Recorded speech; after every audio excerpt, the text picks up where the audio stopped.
Acupressure चिकित्सा विज्ञान Pramod Sinha acupressure expert. नमस्ते दोस्तों, आज हम लर्न एक्यूप्रेशर के तहत हम आपको ह्यूमन बॉडी के अंदर में कार्यरत 12 यानी 12 इंटरनल ऑर्गन्स के उन कार्यों पर प्रकाश डालना चाहते हैं जिसका संबंध हमारे मनोभाव से है। जैसे हमने पहले भी बताया था कि 6 इन ऑर्गन होते हैं और 6 यांग ऑर्गन होते हैं। इन जो होते हैं वो सॉलिड ऑर्गन होते हैं और यांग जो है वो हॉलो ऑर्गन होते हैं। तो इनमें हमारा हृदय आता है जिसको हम हार्ट कहते हैं। यह हमारे शरीर का जो है सुप्रीम इम्पेरर है, मतलब किंग ऑफ द बॉडी इसको माना जाता है। और ठीक उसी प्रकार ये हमारे सारे शरीर के जितने भी फंक्शन हैं वो सभी फंक्शन को हमारा हृदय जो है वो कंट्रोल करता है।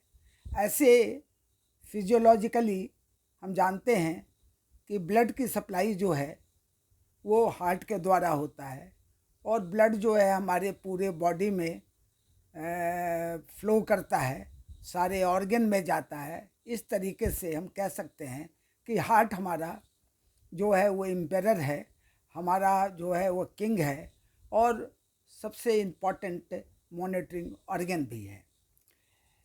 स्मॉल इंटेस्टाइन जो है वो एक सेपरेटर का काम करता है।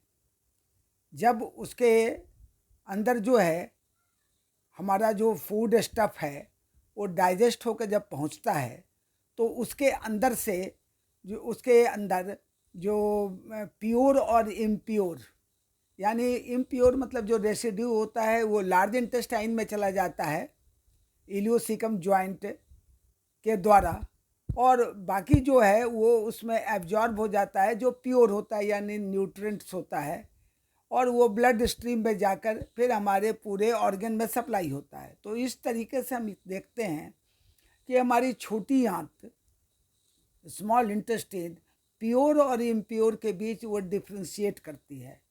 अगर किसी भी रोगी का स्मॉल इंटेस्टाइन अगर असंतुलित होगा तो वो प्योर और इम्प्योर, राइट और रॉन्ग के बीच जो है वो डिफ्रेंशिएट नहीं कर पाएगा।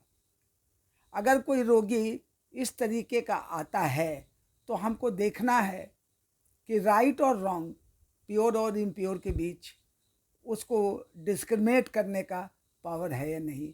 इसके लिए उसकी बातों को सुनना और समझना उपचारकों के लिए ज़रूरी है। इसके अलावे स्मॉल इंटेस्टाइन आगे भी कई हमारे मनोभावों से जुड़ा हुआ है, इसे भी हम आपको बताएंगे। पेरिकार्डियम, पेरिकार्डियम जो है ये बाहरी आवरण है हमारे हार्ट का। तो इस तरीके से ये हमारे इम्पेरर का, हमारे किंग की सुरक्षा प्रदान करता है और ये हमारे ब्रेन से कनेक्टेड है। इसलिए पेरिकार्डियम मेरिडियन को या इसके यांग मेरिडियन ट्रिपल वार्मर को हम ब्रेन मेरिडियन या स्पाइनल कॉर्ड मेरिडियन भी कहते हैं। और इसका फंक्शन मोर और लेस वही होता है जो हमारे इम्पेरर का होता है। ये जो हमारा लीवर है, लीवर का फंक्शन जो है वो हमारे जजमेंट और प्लानिंग से जुड़ा हुआ है। अगर लीवर हमारा हाइपर होगा या हाइपो होगा यानी असंतुलित होगा तो फिर हमारा जजमेंट और हमारी प्लानिंग में भी असंतुलन आ जाएगा।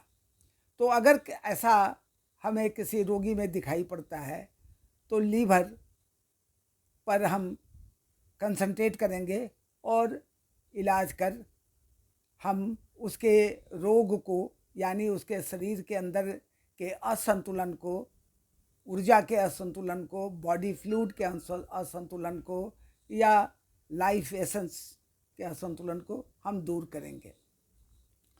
गॉल ब्लैडर जो इसका लीवर का जो यांग ऑर्गन है, ये इसका संबंध जो है हमारे डिसीजन मेकिंग मनोभाव से है। अगर इसके अंदर में असंतुलन है, नियमतः तो हम जानते हैं कि गॉल ब्लैडर के अंदर में जो है वो पित्त का, बाइल का संग्रह होता है जो फैट इमल्सिफिकेशन में काम करता है। लेकिन जो हमारे मानसिक स्तर पर इसका संबंध ये है कि ये डिसीजन लेने में, परफेक्ट डिसीजन लेने में हमें जो है इसका बड़ा ही इम्पॉर्टेंट रोल है। और इसके अंदर अगर असंतुलन हो तो या तो हम हेस्ट में डिसीजन लेंगे या हम डिसीजन नहीं ले पाएंगे। ये भी बहुत महत्वपूर्ण बात है। अगर ऐसा रोगी में दिखाई पड़ता है तो हमको गॉल ब्लैडर पर कंसंट्रेट करना पड़ेगा। इसके अलावे, लीवर के अलावे, अगर हम गॉल ब्लैडर के अलावे अगर हम लंग्स पे देखते हैं तो लंग्स जो है वो हेवन से एनर्जी जो है वो लेता है। हेवन से कहने का मतलब हो गया वातावरण से एनर्जी लेना, यानी हवा के रूप में लेना, और फिर उसके बाद उसको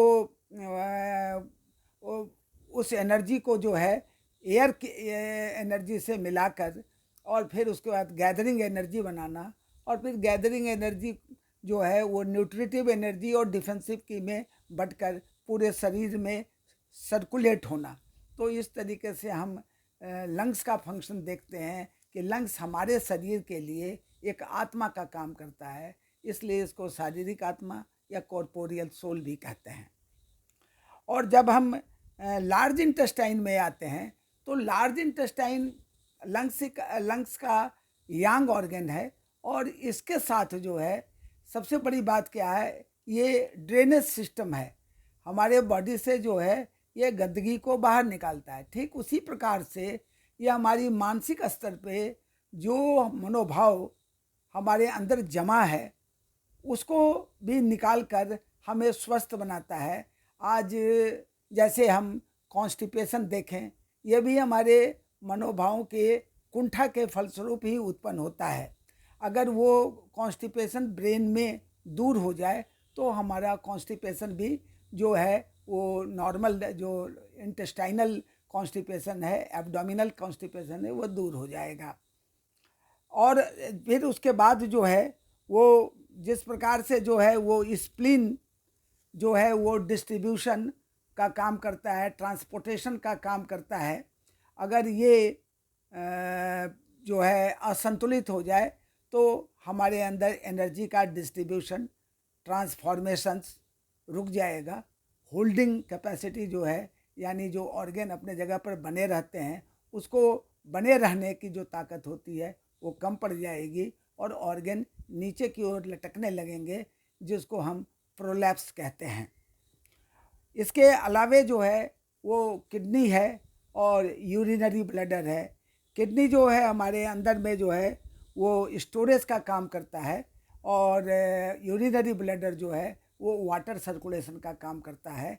ये सब हमारे मनोभावों से जुड़े हुए हैं। अगर हम इनको संतुलित रखेंगे तो हमारा मनोभाव अगर संतुलित रहता है तो निश्चित तौर से हम ये 12 ऑर्गन को संतुलित रखेंगे और हमारा ह्यूमन बॉडी संतुलित रहेगा, निरोग रहेगा और स्वस्थ रहेगा। धन्यवाद।